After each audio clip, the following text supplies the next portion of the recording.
Hi folks, this is Alan Watt. Tonight I'm bowing to a little bit of pressure. I don't normally bow to any kind of pressure, but this will tie in with some of the talks I've given in the past, and it's about the culture creation industry, how ideas are downloaded into people's minds via fiction primarily, using high drama with emotion plus crisis. The situation in a movie and drama is a tremendous method of getting points across. It's almost like coupling an idea with the drama, and it's downloaded like a virus into your subconscious, and you're being programmed, and it's called predictive programming. The technique is ancient, and it's an old science. Plato, in his Republic, talks about the culture industry of his own day, and how it was essential not only for maintaining control over the people by the elite, but that they had to control everything that was given to the public. In other words, anything the public saw in drama on stage was authorized. Not only was it authorized, in ancient Greece, traveling troops of players would come into the cities and do the rounds, and it was compulsory to attend. Everyone, even the slaves, had to attend at least one performance, because just like today, they had their agenda and their schedule and their upgrading of the system, and it was done primarily through fiction, because the old saying is monkey see, monkey do. And we emulate what we see, especially when it's done in a typical hero and heroine form.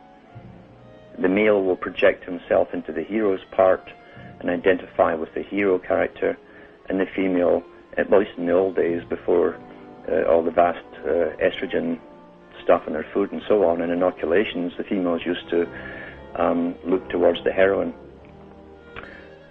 This is an ancient science. It's never ever given up. And actors are hereditary. The families in acting can go back probably hundreds, maybe some of them maybe thousands of years. Specialized sections of society, once more, and they marry each other and intermarry within even smaller ranks. What's more interesting is the producers, the magicians, you might say, who understand and have a full grasp of what is to be conveyed to the audience, what messages must be imprinted in them, in their minds, and he knows the techniques and how to do this perfectly. A perfect science. Now, what's interesting is that back in the 1960s, the Royal Institute of International Affairs and its American branch, Council on Foreign Relations, had one of their international meetings. They held it in England to decide which country, using its film industry, would create the international culture of the future. And this was in the newspapers back then. And it was ultimately agreed upon that Hollywood would be given the job to create the worldwide culture for the general public, for a global society. And it would also be coupled with the music industry, obviously, because they go hand in glove, as Plato said, plus the fashion industry. Plato mentioned that too, and he called it the fashion industry in ancient Greece. Nothing, the more things change, the more they stay the same. And if something works, you don't want to change it. Why change it? Formula of human behavior is just a science. Each part of the direction that you want to go into is just the ability to understand the formulas involved and then what buttons to push and what sequence. And if it's done in the right way, the right presentation, with the right propaganda, the public will react and do exactly as they're being programmed to do. It's worked in the past, it will work in the future. That's why they're utterly confident that they can change society, even back to infanticide if they wish to, because they'd done that in ancient Greece, so it was taught and practiced there. So anything can be reintroduced if it's been done in human society before. You just have to know the formula to introduce it.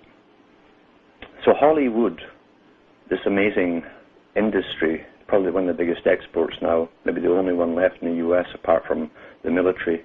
Hollywood is called the Holy Wood. Holy Wood. The Holy Wood, of course, is the staff of the Magi, of the Magus, the Grand Magus in the occults.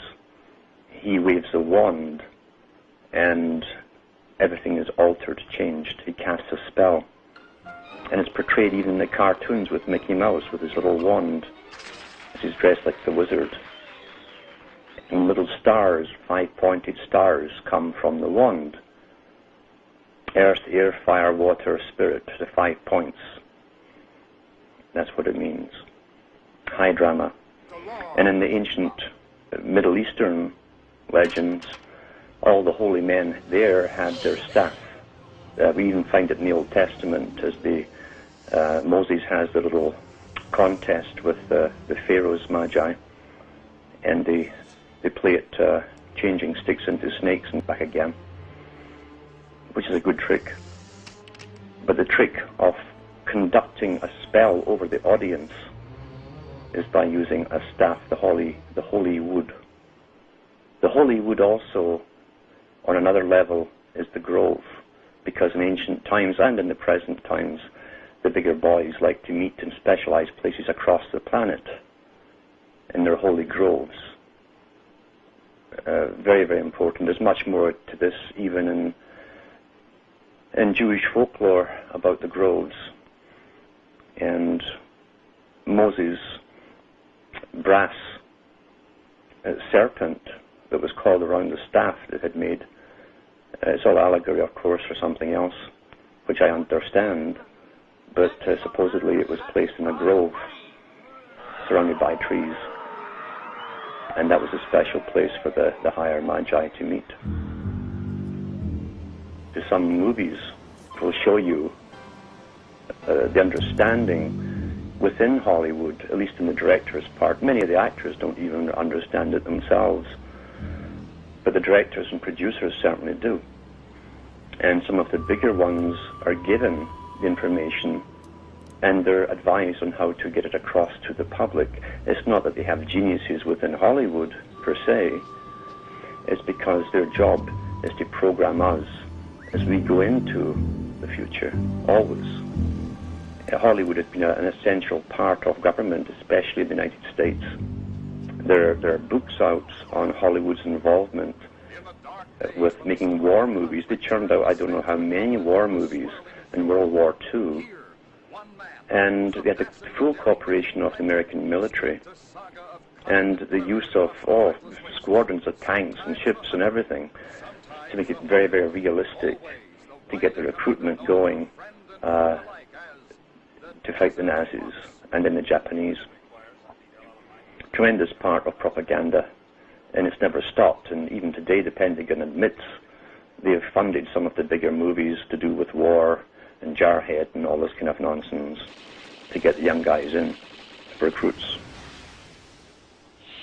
The movie industry is there to indoctrinate you into possibilities which you swallow as possibilities, and then they actually come out in reality.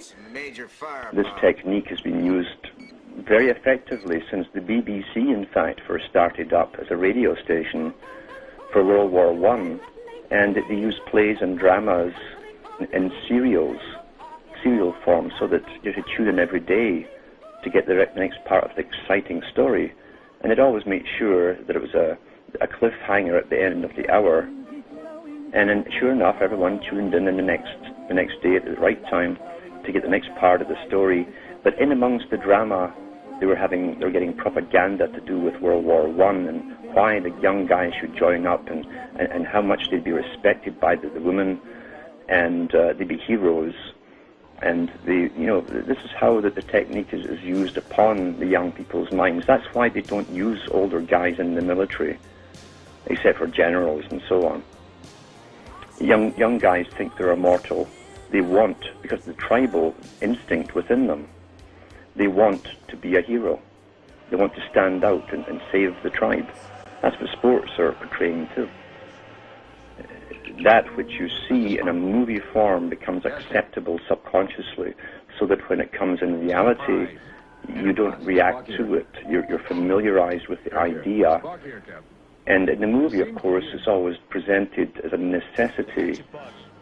And in other words, all the bugs have been ironed out subconsciously in your mind for you. It's been downloaded into you, the whole idea and why it's done. So this is Hollywood. I'd buy that for $1.